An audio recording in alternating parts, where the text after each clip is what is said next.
Rabbil alamin. Sadatul habaib al-fudala wa sadatul ulama al-kurama, para habaib, para kiai, para ibu nyai, para ajengan, para asatid, para sesepuh, segenap pengurus DKM Masjid Al-Ikhlas, semuanya yang kita takdimi, kita mohonkan restu dan doanya. Mudah-mudahan kita senantiasa diberikan keselamatan zahiran wa batinan, dunyan wa ukhra.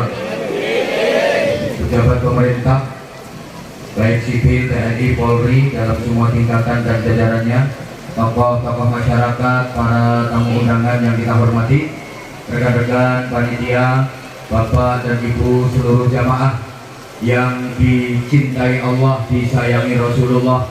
Semoga kehidupannya dijadikan kehidupan yang penuh barokah.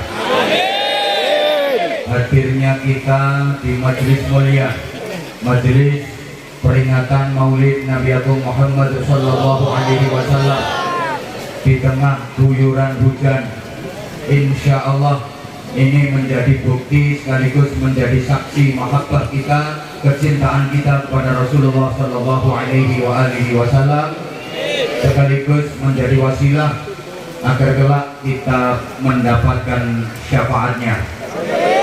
Majelis peringatan Maulid Nabi ini mari kita jadikan sebagai momentum untuk lebih menguatkan kecintaan kita kepada Islam, lebih memperkokoh kita dalam menggenggam agama, sekaligus meningkatkan iman dan takwa kita. Karena Rasulullah Shallallahu Alaihi Wasallam sudah pernah memperingatkan kepada kita bahwa di akhir zaman menggenggam agama itu ibarat menggenggam bara api. Kalau dipegang terus, tangan terbakar. Bahasa Inggrisnya meloncat. Tapi kalau nggak dipegang, pasti terlepas. Akhir-akhir ini muncul fenomena di tengah-tengah masyarakat kita, beragama hanya pada waktu-waktu tertentu saja. Di waktu-waktu yang lain sudah tidak lagi beragama. Islam hanya di tempat-tempat tertentu saja. Di tempat yang lain Islamnya ditinggalkan. Padahal kita tahu perintah dalam berislam itu harus menyeluruh, kapanpun, dimanapun, dalam situasi dan kondisi bagaimanapun harus tetap Islam. Ya ayyuhalladzina amanu dukhulu fis-silmi kaffah. Wahai orang-orang yang beriman, masuklah kalian ke dalam Islam secara kafah. Kafah itu artinya universal. Understand? Terima kasih atas yes-nya. Meskipun nggak paham, pokoknya yang penting yes. Berislam itu harus totalitas, harus menyeluruh, meliputi semua aspek kehidupan kita, mulai bangun tidur, melek, sampai tidur lagi harus Islam. Ucapan kita harus Islami, perilaku kita harus Islami, cara berpakaian kita harus Islami, tata pergaulan kita harus Islami, bahkan sekujur tubuh kita luar dalam, mulai ujung rambut the unyeng-unyeng sampai ujung kaki the tungkak, harus Islam. Allahumma sholli ala Muhammad. Para jemaah rahimakumullah, sekarang banyak masyarakat muslim yang ketika di majelis taklim nampak Islamnya, tapi di luar majelis taklim Islamnya lepas. Nih yang di sebelah sini, tuh yang di sebelah sono, kalau lagi di majelis taklim kayak gini, pakaiannya pakaian surga, Islam banget, semut nggak bisa masuk, rapet. Tapi kalau lagi di mall, mohon maaf, kadang pakai baju yang transparan, bahannya dari plastik, tembus pandang. Kalau nggak gitu, full press body, ngelepet, ngapret, mentep. Itu bahasa Jepangnya, oh pating becotot. Di majelis ilmu Islam, keluar Islamnya lepas. Mohon maaf, kalau lagi di masjid kelihatan Islam banget, sholatnya kayak orang yang paling khusyuk sedunia. Melapatkan niat, usolli. Yang lain udah berangkat jauh, dia masih usal. Takbiratul ihramnya menakutkan, Allahu Akbar. Malaikat sampai lari takut kesangkut. Bacaannya luar biasa fasih. Oh ini setan. Rukuknya lama, sujudnya lama, khusyuk sholatnya. Sepertinya itu di dalam masjid, turun dari masjid nyolong sandal. Itu namanya di dalam masjid Islam, keluar Islamnya hilang. Kalau lagi di dalam masjid zikir mantep banget, sambil pegang tasbih diputar,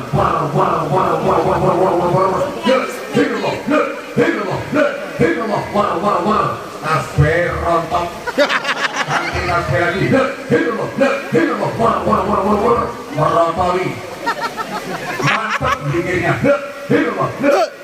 tapi punya utang gak nyaur. Ada apa enggak? Ada. Ini orangnya datang, orangnya berdiri pakai baju warna putih.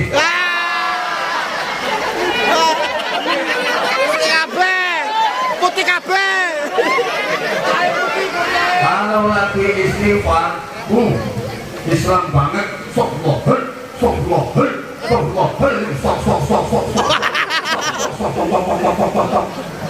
Dikirnya mantap, sok lohel,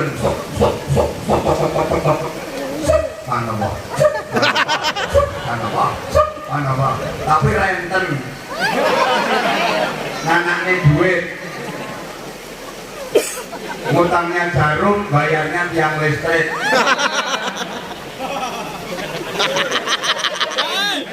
Tuh, korbannya pada ketawa.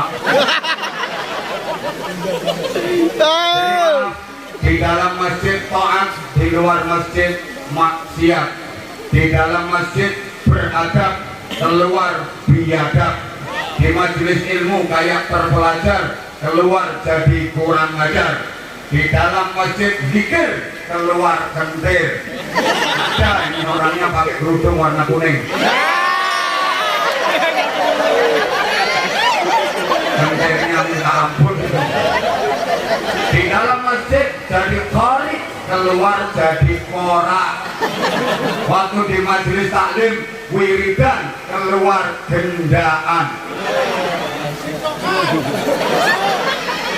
Sorry, karenanya penting sekali buat kita untuk memegang teguh Islam sekuat-kuatnya, kapanpun, dimanapun, dalam kondisi seperti apapun, dalam situasi bagaimanapun, agama jangan dilepas. Asal agama, iman dan takwa selalu kita pegang, yakin kita jadi orang selamat. Asal agama, iman dan takwa selalu dipegang, yakin kita jadi orang yang mulia, bahagia dunia akhirat. Kenapa orang berbuat jahat? Kenapa orang melakukan maksiat? Sebab agamanya dilepas, imannya ditanggalkan. Itu penyebab orang berbuat dosa. Selama masih pegang agama, selama masih membawa iman, tak mungkin dia berbuat kejahatan. Nah, sampai hari ini belum pernah terjadi ada copet beraksi sambil baca bismillah dan takbir. Masa nyopet sambil bismillah Allahu Akbar, nggak ada. Sorry, andaikan semua pejabat dan petinggi di negeri ini mau kemana-mana bawa iman, selalu memegang agama, demi Allah gak akan terjadi korupsi. Gak ada ceritanya orang korupsi sambil istighosah, korupsi tanda tangan MOU yang nakalan sambil baca sholawat, gak ada. Kenapa orang berbuat zina? Karena imannya ditanggalkan, agamanya dilepas. Malah nggak ada orang mau zina tawasul dulu. Warming up persiapan dari lonte yang sebelum kita melakukan proses perpendingan ini, mari kita awali dengan membaca suratul Fatihah. Semoga perpendingan kita ini diberkahi oleh Allah Subhanahu wa taala. Al-Fatihah. Dia cangkemmu dibujuk malaikat.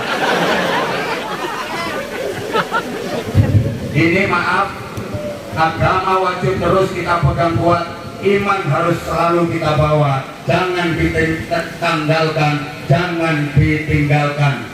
Pasti kita akan sehat dohir batin. Akhir-akhir ini jamaah sekalian, banyak bermunculan penyakit-penyakit akut, penyakit-penyakit parah yang jauh lebih berbahaya daripada corona, lebih mengenaskan, lebih mengerikan daripada Omikron, daripada Delta, varian jenis apapun, kalah berbahaya dengan penyakit ini. Mudah-mudahan penyakit ini tidak mewabah di jamaah Masjid Al-Ikhlas. Saya udah keliling Indonesia, rupa-rupanya penyakit ini sudah mulai mewabah. Satu, penyakit kelumpuhan. Banyak orang yang kakinya lumpuh. Kaki kalau diajak ke mall, naik turun mall 17 kali, keliling muter-muter 11 kali, itu kalau dihitung jarak tempuhnya bisa 6-7 km. Kuat itu kaki, kuat. Tapi jarak antara rumah dengan masjid hanya 20 meter. Jarak rumahnya sampai masjid cuma 20 meter. Dengar adzan, hayya 'alas shalah.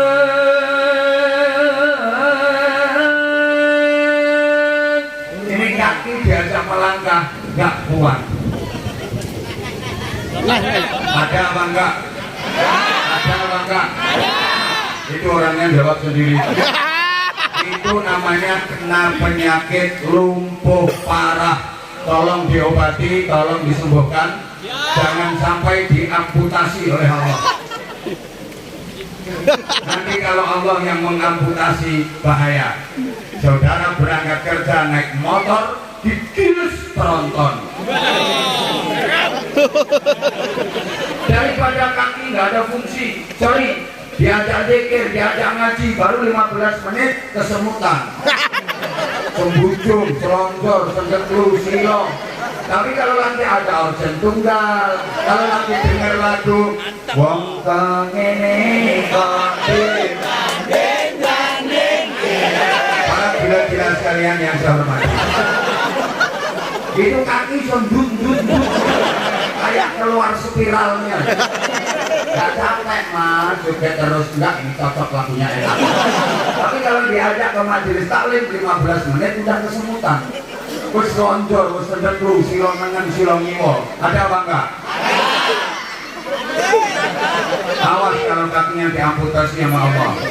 Sorry, dengar ada majelis ilmu, dengar ada tabligh akbar, ada pengajian, kaki diajak melangkah itu mulutnya nanya dulu penceramahnya siapa. Nah, kalau penceramahnya senang ya meskipun hujan-hujan ya berangkat.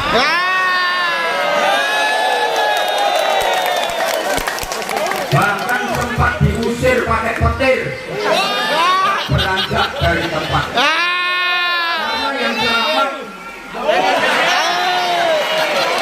siapa? Subut. Tapi ya Pak, misalnya yang berceramah kurang begitu disuka, ada gerimis aja nggak datang. Halo. Ada lagi penyakit tuli, bahasa Inggrisnya debu. HP itu nggak dikasih nada dering, cuma dikasih getar. Taruh di ruang tamu, lagi masak di dapur, kenceng loh suaranya, goreng ikan itu, gorengnya pakai minyak goreng, gak kayak uyuhmu, warnanya mirip, muntuk-muntuknya mirip tapi beda. Itu kan kenceng suaranya. HP-nya getar, dengar itu, dengar. Goreng ikan ditinggal, lari memenuhi panggilan HP. Subhanallah. Tapi jam 4 dini hari, as-salatu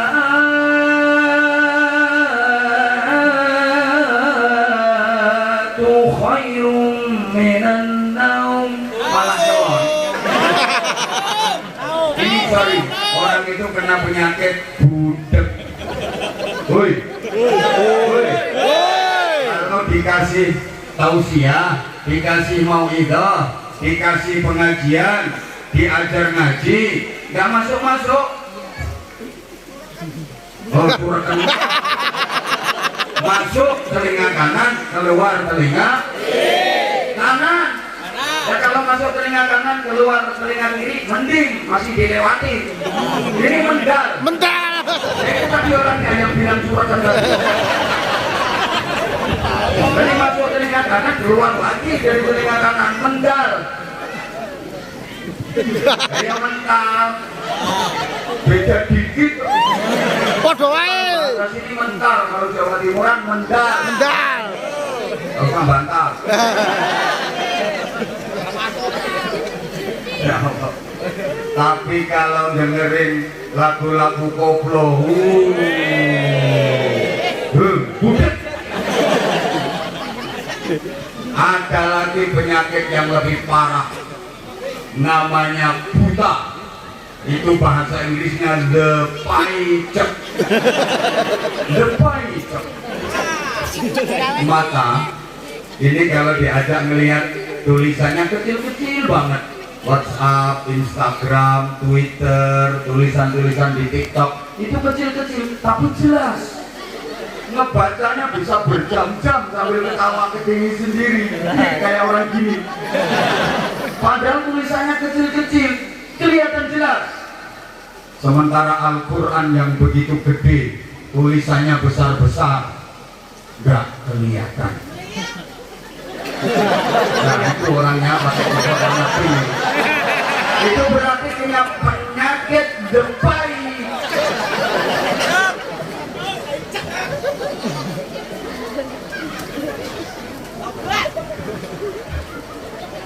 Ya Allah. Allahumma sholli ala Muhammad.